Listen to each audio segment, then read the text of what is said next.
வணக்கம்ப்பா. நேற்று கரூர்ல ஒரு முப்பெரும் விழா நடந்திருக்கிறது.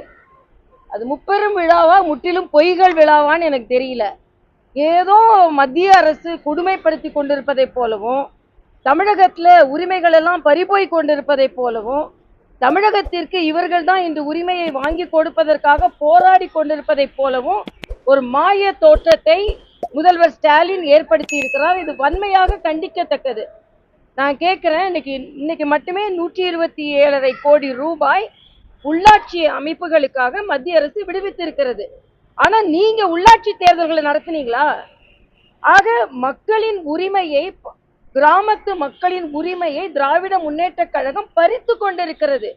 இவங்க மாநில உரிமையை பற்றி பேசிக் கொண்டிருக்கிறார்கள்.